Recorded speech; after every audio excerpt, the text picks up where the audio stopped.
Good evening, ladies and gentlemen. Paul Chamberlain, the Air Force guy. Appreciate everybody joining us here this evening. If for some reason you're watching this on replay, feel free to scrub forward a little bit to get to the meat of the topic, which is going to be how to properly use your automatic switchover for your LP bottles on your RV. Now, before I get started here, before I kind of give some shout outs here to those in the house here, just want to thank everybody that has donated thus far to the Make-A-Wish campaign that I'm pushing forward. It's growing slowly, but surely it's growing. We've got a big mountain to climb here, and we're going to make it happen. As a matter of fact, Thursday night, be sure to join us 7:30 p.m. Eastern Standard Time. We're going to be interviewing a family from Make-A-Wish that actually received a camper, and then let you know what their thoughts are and what that has done to change their lives. So please consider subscribing. Listen, any amount at all. I don't care if it's $1, but we have a giveaway going on that too. So be sure to check that out. Link and everything is down below. So let's go ahead and see who we have in the house here this evening. Looks like first guy in the house here, Dan Click from Knoxville, Tennessee. Got my buddy down there in Florida, George Danik. Him and Carol, that's nice. Appreciate that. Lee Coleman's in the house. Appreciate that. Thank you much there. Ken Grander. Oh, and by the way, for those of you, I know there's three of you that won prizes last month. I can assure you, I have not forgotten about it. We just had a mix-up in emails. Those will be going out here in the next day or two. So appreciate that, and we'll be getting that out to you. Nursing our travel bug. How are you doing tonight? Appreciate you joining us. We got Schubert, 1776, sporting that nice shotgun, I believe. Is that over-under? Can't tell. A little bit small. My eyes are kind of bad. I'm, getting old. It sucks, right? Terry Matthews, hey, good evening. Glad you could make it here this evening. This thing is moving. Kathy Beal, thank you for joining us. Appreciate your support. And there's Randy's Adventures. I tell you what, there's a nice channel. Folks, check her out. She is quite the enthusiast out there. She does some great videos, and boy, does she know what to do when she goes camping. She'll show you how it's done. She makes it look easy. But anyway, so let's get on to, one last one here. Brian Matthews is in the house from Pennsylvania. All righty. So what we do is we're going to get into the automatic switchovers. It never fails when I am doing a walkthrough with a family, and they've had a camper before. And I get to the LP bottles and I explain it to them. They said, man, wish the heck I had that on my last one. I said, well, you did. They said, nobody explained it to them. Or people don't, or they just don't understand it. So this is one way it looks like here. And it's turned so that you can actually see it. Now, most of the time, this dial back here, and it could look different. Let me show you. It can actually look like something like this here. Let me get this thing up here. Make it a little bigger. And it could look more like that as well. And there's a couple of different ones out there. But what you need to understand is that this little lever right down here, as a matter of fact, let me pull up another photo here so that we can actually see what the lever looks like. So on the top of this contraption here, there's a lever that moves left and right. And you can see in the dial there, you see it's red right now. Now, contrary to what some people might tell you, taking that lever and moving it to the middle, that it'll draw from both tanks. Folks, it draws from both tanks regardless of where that is at. So, hold on, I'm being flagged here. I can't see it. What's that? I just see you. Hey, let me ask a question. My wife's saying that I'm blurry. Let me know, am I blurry? Am I clear? Is it just her computer? So I don't know. She was flagging me over here, but anyway. So the point is this: is that little lever that's on the back of or on your tanks there. Oh, I'm going to pull this thing back up again here. Well, that one's not. I'm going to pull up the other one. Give me a moment here. I think this one you can see it maybe a little bit better. So this lever right here, I'm going to get it as big as I can and move it up. That's as large as I can make it. So this lever is pointing to the tank on my right. I'm hoping that's on your right as well. And you can see the little dial at the top where it's the black, and you see the little green in between there. So the lever right now is pointing to the tank on the right. Okay? And contrary to what people might tell you, you don't want to take this lever and point it straight up and down. Because if you do that, what's happening is you're not reading any tank.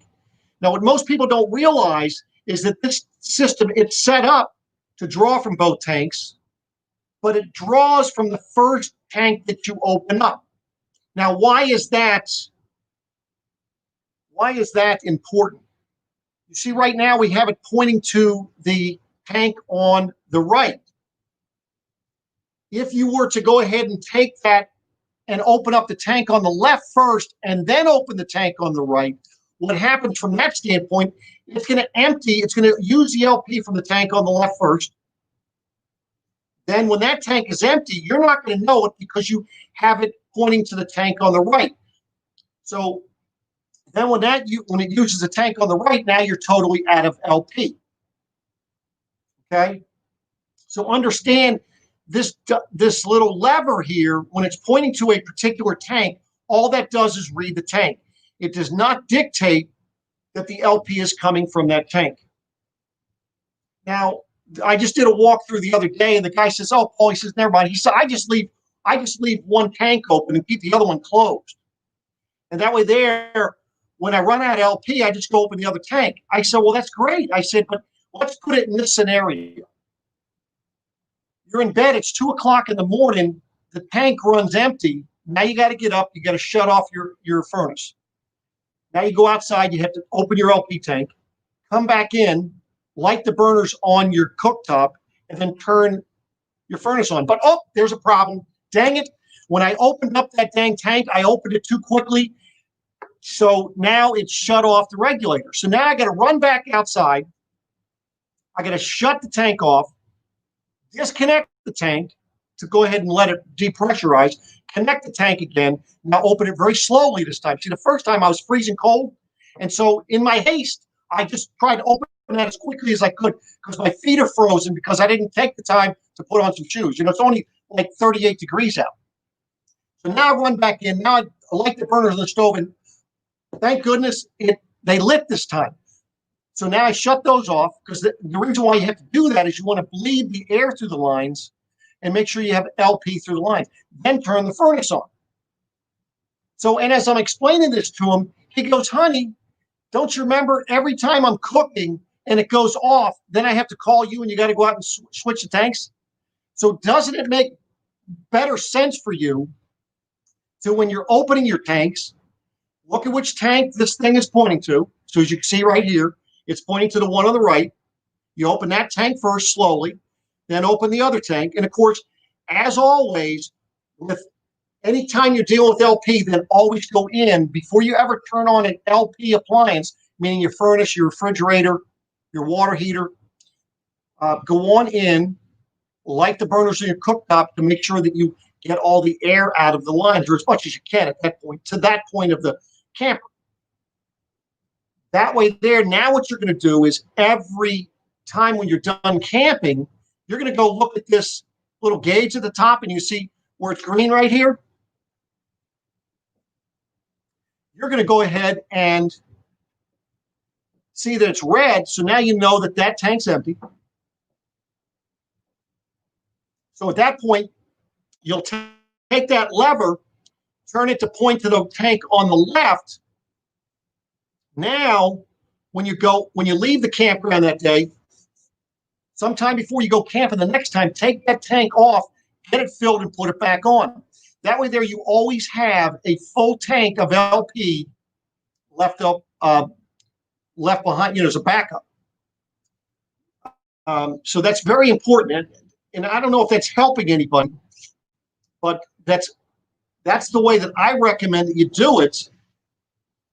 And the key there is that that lever that is pointing to the tank has nothing to do with where the LP is being pulled. It's the first tank that you open. Now, I'm showing you tanks that what it looks like when they're side by side, sometimes on fifth wheels or on two different sides, but you have the same system. They might just look a little different. So hopefully that helps.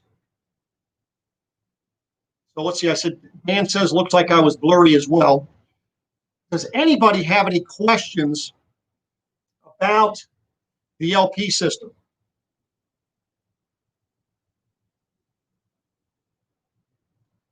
Come on here and ask, and I'll be more than happy to tell you. And, contrary to what some people might tell you, you can run your LP side of the refrigerator as you go down the road.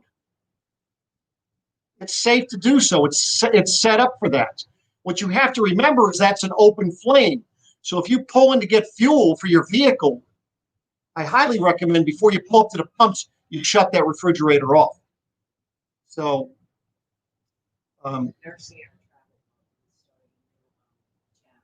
okay, let me see where that one is. Okay, let's take a look here. Starting a new series soon. Will I fit RV tours? 6'10", looking for RVs for tall people. There you go. Well, that sounds awesome. There are a few out there, very few and far between, but that's something that would be. I'm sure there are people out there that need to know that, fitting. Make sure that you walk throughout the camper. On top of that, make sure that you can fit in the shower, right? Now, one thing I always tell my tall clients when I'm showing them the RV, if they don't fit in the shower on the outside, that's why they make the outside shower, because there's unlimited height and width. So always keep that in mind. And you can steal that line if you need to. I'm okay with that. But did anybody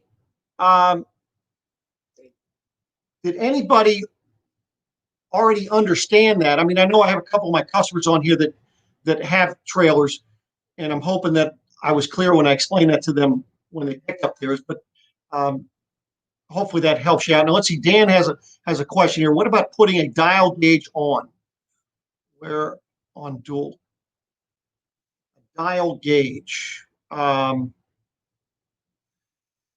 are you talking about a gauge, Dan, that is going to tell you how much LP is in the tank itself? Or what are you referring to as putting a dial gauge on? Because I know that there was a time when you had the tanks, but it might not have had the automatic switchover on it. I'm still blurry, huh? Wonder what that's all about. Let me see if that'll change it there. Is that any better? Wonder what that is all. Why I'm blurry. Not sure what's going on with the blurriness here. But anyway, all right. So Dan went ahead, came back and said, yes, full or empty use. Yes. So yes, you can they do have gauges that you could put on there. And they also have this contraption out there called gas stop. And what that does, the way it's set up, it's supposed to prevent you from losing the LP in your LP tanks. So, but yes, you can. Pixelation, not really blur. Okay. Well, there we go.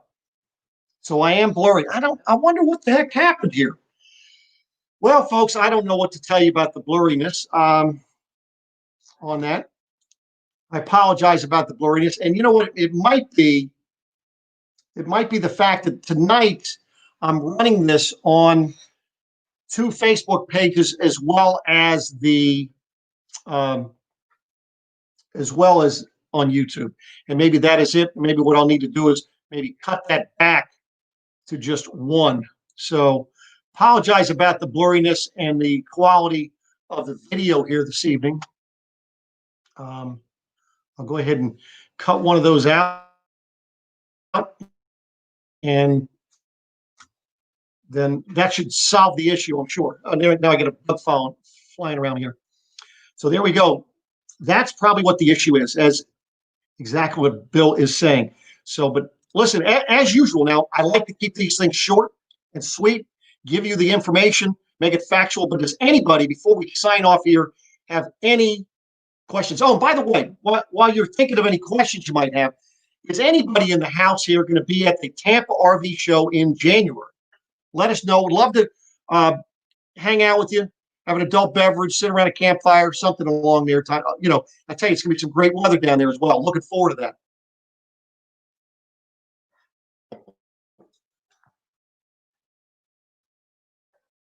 So, does not look like we have any questions here this evening, Maureen. So, but I want to thank everybody. Oh, I'm sorry. Hold on. There was one here. Hold on. The line diameter association of tank size. Please, LP tanks and line sizes. Okay, so there is, okay, now that's a good, I appreciate you saying that there to you. I'm going to show you something, and I appreciate that. Let me pull up something here, because there is something in correlation to your tank sizes. And I want to show you, I'm going to pull up something here. Appreciate you mentioning that. And when he's talking about in correlation with line sizes, and I changed that. These are what the pigtails of the lines look like on a typical travel trailer. And you see it is a green dial here, that part that screws onto your tank.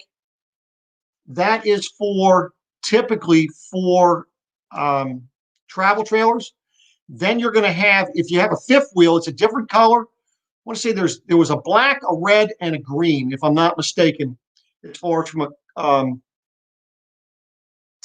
the color of the lines. And it does have to do with sizes of tanks and so forth. So yes, there is.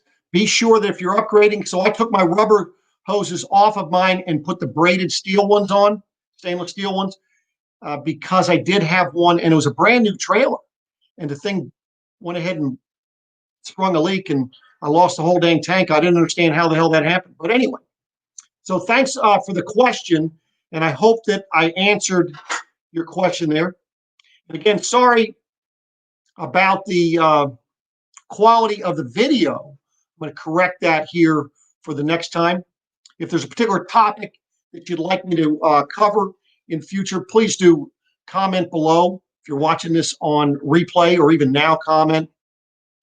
Share, like, and subscribe to the channel here so that you can stay up to date on different RV stuff. And I'm looking forward to doing these while I'm down in Florida in January. Very, very much looking forward to joining everybody and sharing our adventures that we'll be doing down there as well. So thanks again for everybody for joining us here this evening. And we will be back. Oh, by the way, those of you that might have commented on Facebook, I'll catch up with that later. I'm still learning all this stuff, and we'll figure it out. So thanks again, and you all have a great week. We will see you. Hopefully, I'll see you Thursday night. Come on in and listen to this Make-A-Wish family and listen to their story. Hopefully it melts your heart, and hopefully we're going to get some more people donating to this wonderful charity. So thanks again. You all have a great